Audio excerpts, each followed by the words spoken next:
विधानसभा सचिवालय आज तुम लोगों ने युवाओं को डराने के लिए, युवाओं को धमकाने के लिए एक नोटिफिकेशन जारी की, जिसमें तुमने लिखा कि अगर किसी ने विधानसभा सचिवालय द्वारा की गई भर्तियों के खिलाफ आवाज उठाने की कोशिश की, सोशल मीडिया पर बात करने की कोशिश की, तो हम तुम्हें अंदर कर देंगे। सबसे पहले मुझे अंदर करो। मैं तुम्हारे ऑर्डर की एक एक बात की धज्जियां उड़ा रहा हूं। तुम्हें सबसे पहले यह बताना है कि तुम लोगों ने युवाओं को ठगा, युवाओं को की प्रतिभाओं पर उनका गला घोटा, उनकी नौकरियां चुरा ली,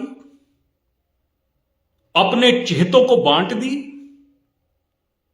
बंदर बांट करने के बाद तुम इस तरह की धमकियां दे रहे हो कि हम तुम्हें अंदर कर देंगे। तुम्हारे बाप का राज है, मुझे अंदर करके दिखाओ। सबसे पहले तो मैं हूं, मैं तुम्हारे ऑर्डर की धज्जियां उड़ा रहा हूं। मैं बोल रहा हूं कि तुम लोगों ने ठगियां की हैं, तुम लोगों ने युवाओं को बेवकूफ बनाया है, तुम लोगों ने अपने चहेतों को नौकरियां दी हैं। 14 भर्तियां हुई हैं, जिसमें 3 विधानसभा क्षेत्र, उनको 10 नौकरियां दे दी। 65 विधानसभा क्षेत्र के लोग जो हैं, जो बच्चे हैं, वो अनपढ़ हैं तुम्हारी नजर में। वो तुम्हारी नजर में हिमाचल के बच्चे नहीं हैं। और ऊपर से तुम धमकियां दे रहे हो कि हम ये कर देंगे, हम वो कर देंगे। करो मेरे ऊपर। मैं आपको अपना एड्रेस बता रहा हूं। विनय शर्मा, कांगड़ा में मेरा गर्ग कॉलोनी में घर है। दूसरी शिमला में सेक्रेटरीट के बिल्कुल साथ विशाल मेगा मार्ट में 324 नंबर फ्लैट मेरा है। लो, करो अंदर, करो मेरे पर एक्शन। देखता हूं तुम लोग क्या कर सकते हो। तुम लोगों के ऊपर जब भ्रष्टाचार के छींटे पड़े, जब सारे हिमाचल में तुम्हारी थू थू होने लगी और युवा जो हैं वो एकदम से भड़के और उन्होंने तुम्हारी जांच पर, जो तुम्हारी नीयत है, जो तुम्हारी खोटी नीयत है, जिसके तहत तुमने धांधलियां की, उन्होंने आवाज उठाना शुरू की, तो तुमने क्या कारण कर दिया? क्या कहा तुम लोगों ने कि हम लोग उन पर एक्शन लेंगे। लो मेरे पर एक्शन। मैं बोलता हूं जितने भी युवा हैं जो सुन रहे हैं, सब सोशल मीडिया पर वो फोटो डालो जिसमें विधानसभा अध्यक्ष के साथ, मैं फिर नाम ले रहा हूं, विधानसभा अध्यक्ष, विधानसभा अध्यक्ष, विधानसभा अध्यक्ष, विधानसभा अध्यक्ष के साथ जो लड़की खड़ी है वो कौन सी मेरिट में आई, उसको नौकरी क्यों दी गई। होना यह चाहिए था कि ये धांधलियां जब सामने आई, जब इन धांधलियों का पर्दाफाश हुआ, तो एक लोकतंत्र के प्रहरी के तौर पर, लोकतंत्र के रक्षक के तौर पर विधानसभा अध्यक्ष को सामने आना चाहिए था और कहना चाहिए था कि धांधलियां हुई हैं। अगर इसमें 1% भी सच्चाई है तो हम ये भर्तियां जो हैं कैंसिल करते हैं, इसके ऊपर जांच बिठाते हैं, दूध का दूध, पानी का पानी होगा, उसके बाद जाकर इन नौकरियों को दिया जाएगा। लेकिन तुम क्या कर रहे हो? तुम उन बातों के ऊपर पर्दा डालने के लिए युवाओं को धमका रहे हो कि तुमने अगर सोशल मीडिया पर इस तरह की फोटो डाली तो हम तुम्हारे पर एक्शन लेंगे। तुम्हारा बाप खड़ा है सामने, तुम्हारा बाप। करो इसको अंदर। मैंने अब बोला है कि तुम्हारे ऑर्डर की मैं धज्जियां उड़ा रहा हूं। मैं बोल रहा हूं तुम लोगों ने धांधलियां की हैं। मैं बोल रहा हूं तुम लोगों ने सरेआम प्रदेश के युवाओं को लूटा है। मैं कह रहा हूं तुम लोगों ने बंदर बांट की है। मैं कह रहा हूं तुम लोगों ने अपने चहेतों को नौकरियां दी हैं, बिना किसी टेस्ट के दी हैं। आंसर की तुम लोगों ने क्या बताई? मैं युवाओं को बता रहा हूं, सारे प्रदेश को बता रहा हूं कि जो आंसर की है, 6-7 भर्तियां हुई, मतलब अलग अलग कैटेगरीज की भर्तियां जो हुई, उसमें 5 में एक जैसी आंसर की। मतलब माली का टेस्ट हो, जीओआईटी का टेस्ट हो या कोई और टेस्ट हो, सब में एक ही आंसर की, सेम आंसर। ये कौन से रूल है भाई? अब तुम कह रहे हो कि इससे पहले भी भर्तियों में धांधली हुई, तो इसका मतलब तुम्हें लाइसेंस मिल गया कि तुम जो मर्जी है वो करो और तुम्हें कोई पूछने वाला नहीं। पहले क्या हुआ वो भुगतेंगे, उनको भी कीड़े पड़ेंगे। ये पब्लिक प्रॉपर्टी है भाई, ये तुम्हारे बाप की जागीर नहीं है कि तुम अपने बाप की दुकान में किसी को जॉब दे रहे हो। ये हिमाचल सरकार में नौकरियां दे रहे हो और हिमाचल सरकार में नौकरियां देने के लिए नियम है, कायदे हैं, कानून है और तुम कानून के ऊपर नहीं हो, तुम्हारे ऊपर संविधान है। तुम जिस संविधान की दुहाई देकर धमकियां दे रहे हो कि हम ये कर देंगे, हम वो कर देंगे, हम एफआईआर कर देंगे, हम अंदर कर देंगे, हम बाहर कर देंगे, तो तुम क्या सोचते हो तुम बचोगे? तुम्हें भी ये जुआ जिनको तुम लोगों ने ठगा है, ये तुम्हें उठाकर फेंक देंगे। तुमने क्या समझ रखा है इन लोगों को? तुम्हें पता नहीं है यूथ की ताकत को। पिछली बार इसी यूथ की ताकत की वजह से, इसी यूथ को 1 लाख नौकरियां देने की वजह से, आउटसोर्स को रेगुलर करने की वजह से तुम लोग सरकार में आए हो। और तुम लोग आते ही अपने मित्रों को, अपने घर वालों को यहां पर भर्तियों में लगा रहे हो। इन लोगों ने क्या किया, क्या कर रखा है, इनका क्या कसूर था? इन युवाओं ने दिन रात पढ़ाई की है, इन युवाओं ने दिन रात एक किया है, जिन युवाओं ने लाइब्रेरियों में दिन रात एक किया है, वो युवा टॉपर होने के बावजूद बाहर हैं और तुम्हारे चेते जो हैं वो अंदर हैं। क्या ये पारदर्शिता तुम ला रहे हो? तुम संविधान के ऊपर हो? तुम्हें यह पता होना चाहिए जो संविधान तुम्हारे को ताकत देता है, वो ताकत संविधान तुम्हारे से छीन भी सकता है और वही ताकत सारे प्रदेश के वासियों के पास है।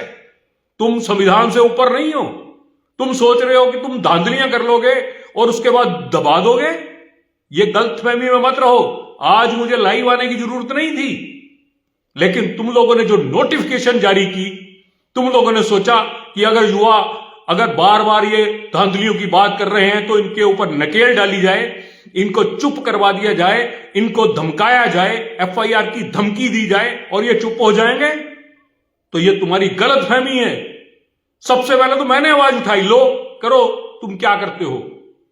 एफआईआर करनी है, एफआईआर करो तुम, और उसका जवाब तुम्हें देना पड़ेगा। ये याद रखना, तुम जो एफआईआर करोगे या तुम कोई एक्शन लोगे, पहले उसके पहले तुम्हें अपने आप को पाक साफ साबित करना पड़ेगा। मेरे को नहीं करना पड़ेगा, तुम्हें करना पड़ेगा कि तुमने धांधलियां नहीं की हैं। किस मुंह से करोगे? मैं अपने लैपटॉप में, अपने टैब में वो सारे फोटो लेकर आया हूं और वो मैं फोटो दिखाना नहीं चाहता। सारे प्रदेश के युवाओं को पता है, सारे सोशल मीडिया पर ये जो युवा हैं, इन्होंने सबने, इन सभी युवाओं ने सोशल मीडिया के ऊपर उन लोगों की फोटो डाली हैं जो विधानसभा अध्यक्ष के साथ हैं, जो मुख्यमंत्री के पीए हैं, जो मुख्यमंत्री की पत्नी के ड्राइवर का बेटा है, जो विधानसभा अध्यक्ष के एरिया के अपनी पंचायत के लोग हैं, उनके साथ फोटो डाली हुई है। तो क्या यह धांधली नहीं है? ऐसा क्या हो गया कि जिन लोगों के साथ विधानसभा अध्यक्ष की फोटो है, माननीय मुख्यमंत्री की फोटो है, उन सबको नौकरियां मिल गई और प्रदेश के 70 लाख युवा जो हैं वो नालायक घोषित कर दिए गए।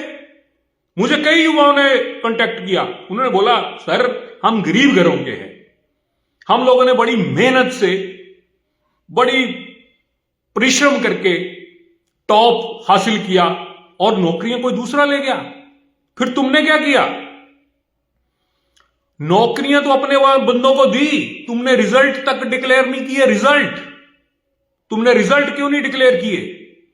तुमने फोन करके जो लोग सिलेक्ट हुए उन लोगों को कॉल किया, उनको ज्वाइनिंग दी ताकि लोग कोर्ट में जाएं तो वहां पर उनको स्टे ना मिले। तुम क्या सोच रहे हो?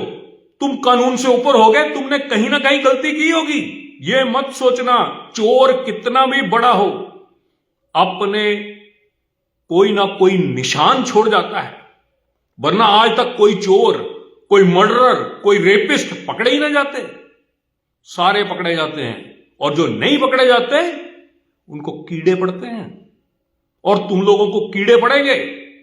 विधानसभा सचिवालय, तुमने जो नोटिफिकेशन जारी की है कि हम ये कर लेंगे, हम वो कर लेंगे, मैं इसलिए तुम्हारे चैलेंज को लेकर आया कि तुमने चैलेंज दिया कि हां मैं ये कर लेंगे, हम वो कर लेंगे। सबसे पहले तो मैं आपका चैलेंज एक्सेप्ट करके आया हूं। इन युवाओं पर बात करना बाद में, पहले मेरे को अंदर करके बताओ, पहले मुझे अंदर करके बताओ, हिम्मत है तो। पर मैं तुम्हारे से एक बात बता रहा हूं, एक एक पाई पाई का हिसाब लिया जाएगा युवाओं द्वारा। तुम युवाओं को भड़काओ मत। तुमने नौकरियां अपने चेतों को देनी है तो एडवर्टाइजमेंट मत करो, उनसे फॉर्म मत भरवाओ, उनसे मेहनत मत करवाओ। उनको सीधा कहो कि 5 साल हमने अपने चेतों को नौकरियां देनी है, अपने पीओ को नौकरी देनी है, अपने ड्राइवर के बेटों को नौकरियां देनी है, अपने पार्टी के कार्यकर्ताओं को नौकरियां देनी है। तुम्हें नौकरियां नहीं देनी है जो मेहनत कर रहे हैं। तब बात समझ आती है, तब युवा मान लेगा कि हमें इन फॉर्म को भरने की जरूरत नहीं है, हमें दिन रात मेहनत करने की जरूरत नहीं है, क्योंकि इन्होंने सिलेक्ट कर लिए हैं। लेकिन तुम जब आई वॉश करने की कोशिश करोगे, इन लोगों को बेवकूफ बनाने की कोशिश करोगे, और अंदर खाते अपने लोगों को पहले सेलेक्ट करके बैठे होगे, तो फिर आवाज उठेगी, फिर आवाज उठेगी। ये लोकतंत्र है। लोकतंत्र में संविधान सबसे बड़ा है, तुम नहीं हो। और तुम्हारी ये गीदड़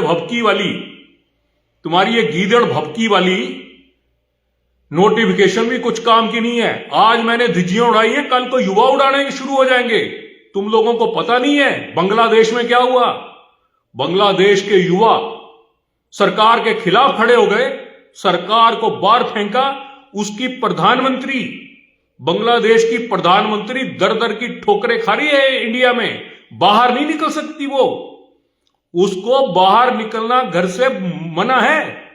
वो पिछले कम से कम 6 महीने, एक साल से अपने घर में कैद बैठी है। तुम्हारा भी वही हाल होगा अगर इस तरह से लूट मचाने का काम किया तुम लोगों ने।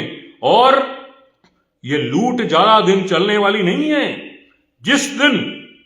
जिस दिन यूथ जाग गया, जिस दिन युवाओं को तुम्हारी असलियत सामने आने लग पड़ी, उस दिन तुम अपने दिन गिनना शुरू कर देना। तुम्हारे दिन खत्म होते जा रहे हैं।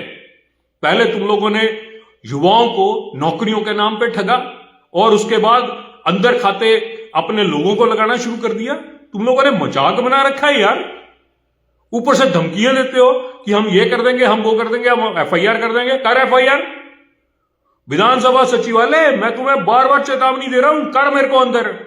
मैं सभी युवाओं को कह रहा हूं, ये तुम्हारा कुछ नहीं बिगाड़ सकते। तुम लोग डालो फोटो जितनी डालनी है, तुम लोग जितनी धांधलियां हुई हैं सोशल मीडिया पर उजागर करो, तुम्हारे को कोई नहीं रोक सकता। अगर कोई रोकने वाला होगा उसको विनय शर्मा देख लेगा। सभी युवाओं को, प्रदेश के जितने भी युवा हैं, सबसे मेरा निवेदन है कि इन लोगों ने जो धांधलियां की हैं, फोटो समेत जो आप लोगों के पास फोटो हैं उनको अपलोड करो। तुम्हारा कोई बाल का बांका नहीं कर सकता। हाई कोर्ट है यहां पर, सुप्रीम कोर्ट है यहां पर। इनके बाप दादाओं का राज नहीं है। ये जागीरदारी प्रथाएं खत्म हो गई हैं।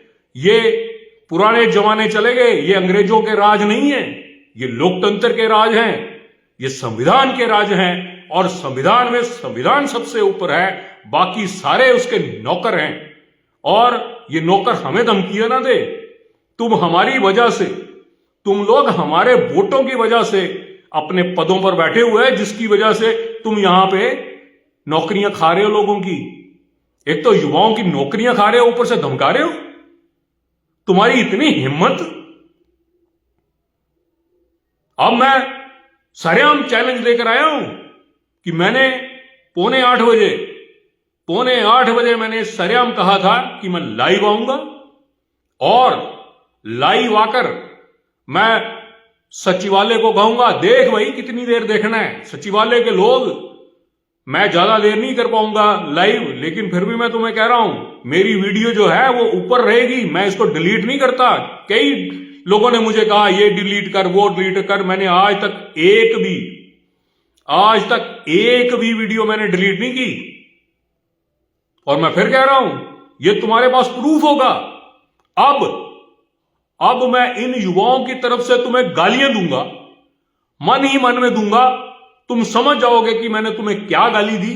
देखता हूं तुम क्या करते हो। मैं चुप होऊंगा, बुदबुदा के गालियां दूंगा। इन युवाओं की तरफ से जो 13 लाख बेरोजगार हैं उनकी तरफ से तुम्हें गालियां दूंगा, और तुम जो करना है कर लो। ये सुनो गालियां तुम्हारे लिए।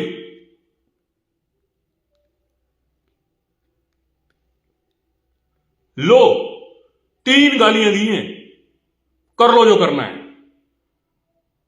मजाक बना रखा है यार तुम लोगों ने। युवाओं को सरेआम लूट रहे हो, सरेआम बेवकूफ बना रहे हो। तुम्हें क्या लगता है तुम्हारे को पूछने वाला कोई नहीं है? तुम्हें क्या लगता है विपक्ष चुप बैठा है क्योंकि उसने भी धांधलियां की हैं तो सारा प्रदेश चुप हो जाएगा? मैं सभी युवाओं से निवेदन करूंगा कि अपने अपने फेसबुक पेज पर जाएं, मेरी वीडियो को शेयर करें, और अगर वो नहीं करते तो अपने अपने वीडियो पर, अपने अपने पेज पर वो फोटो लोड करें जिसमें जो चाहते हैं, जिनको नौकरियां दी गई हैं, ताकि पूरे प्रदेश को पता लगे कि किस तरह से हिमाचल में बंदरबांट हो रही है, खुला खेल फरूखाबादी हो रहा है, ताकि सबकी नजरें खुलें। और जो लोग यहां पर कमेंट करने आएंगे सरकार की तरफ से, उनको भी सीधा करना है। ये आपका काम है, उनको जवाब देना आपका काम है। मैं ये कहता हूं कि ये भर्तियां जो हैं ये रद्द होनी चाहिए। हिमाचल प्रदेश हाई कोर्ट इस पर खुद संज्ञान ले, विजिलेंस इस पर एफआईआर दर्ज करे, और जो भी हो सकता है वो किया जाए। हिमाचल प्रदेश हाई कोर्ट के चीफ जस्टिस साहब से मेरी हाथ जोड़ के निवेदन है कि जो ये धांधलियां हुई हैं, जिसमें बंदरबांट हुई है, जिसमें युवाओं का गला घोटा गया है, मेरिट को कुचला गया है, अपने चेहतों को नौकरियां दी गई हैं, इसको रद्द किया जाए। माननीय राज्यपाल जी, आपसे भी निवेदन है कि युवाओं ने आपको भी एक आवेदन दिया है और आपसे भी आग्रह किया है कि इन भर्तियों की जांच की जाए। आपकी तरफ से यह जांच की जा सकती है, आपकी तरफ से यह रिकॉर्ड मंगवाया जा सकता है। आप खुद देखें कि किस किस जगह से, किस किस पंचायत से ये लोग चुने गए हैं, और इन पर एक्शन होना चाहिए। कई लोग तो ऐसे हैं जिन्होंने टेस्ट ही नहीं दिया, वो भी लग गए। अब आप खुद बताइए कि इस तरह के लोग जब सरकारी नौकरियों पर बैठेंगे, सरकारी पदों पर बैठेंगे, तो वो क्या करेंगे? जिनका दामन खुद का ठीक नहीं होगा वो क्या काम करेंगे? वो क्या पब्लिक सर्वेंट होंगे? ये डिसाइड आप करें। मेरी फिर से माननीय चीफ जस्टिस महोदय साहब से, माननीय राज्यपाल महोदय से निवेदन है। मैं तो विधानसभा अध्यक्ष से भी निवेदन करना चाहता हूं कि अगर आपके संज्ञान में यह बात नहीं है और आपकी पीठ पीछे इस तरह की नौकरियां दी गई हैं, क्योंकि ये नौकरियां जो हैं विधानसभा सचिवालय द्वारा दी गई हैं, विधानसभा अध्यक्ष द्वारा नहीं दी गई हैं। उनका नाम लेकर अगर कई लोगों ने नौकरियां पाई हैं तो विधानसभा अध्यक्ष जी इन नौकरियों को निरस्त करिए, इस पर जांच बिठाइए, और दोबारा से किसी एजेंसी से जो इंडिपेंडेंट हो उससे ये टेस्ट करवाइए और उसके बाद ये नौकरियां दीजिए। और मेरी युवाओं से निवेदन है कि जिन जिन लोगों को डराने की कोशिश की गई है, वो मेरे फेसबुक पर मेरे नंबर हैं, मेरे फेसबुक पेज पर मेरे नंबर हैं, आप वहां से मेरा नंबर लीजिए। और अगर आपको कोई धमकाता है, आपको कोई डराता है, आप मेरे से कांटेक्ट करिए। मैं बैठा हूं यहां, राजा साहब ने हमें इस काबिल बनाया है कि हम आपकी खिदमत कर सके, क्योंकि उनका आशीर्वाद ऊपर से हमारे सर पर है और हम उनके बताए हुए रास्ते पर चलते हैं। और उनका एक ही कहना था कि गरीबों के साथ अन्याय ना हो, गरीबों के साथ अन्याय जो करे उसके खिलाफ आवाज उठाओ, जो करप्ट लोग हैं उनके खिलाफ आवाज उठाओ। हम फख्र से कह सकते हैं कि हम राजा साहब के बंदे हैं और राजा साहब का आशीर्वाद हमारे ऊपर है और हम प्रदेश के लोगों के लिए वही करने की कोशिश करते हैं जो उस महान आत्मा ने किया है। जय हिंद, जय भारत।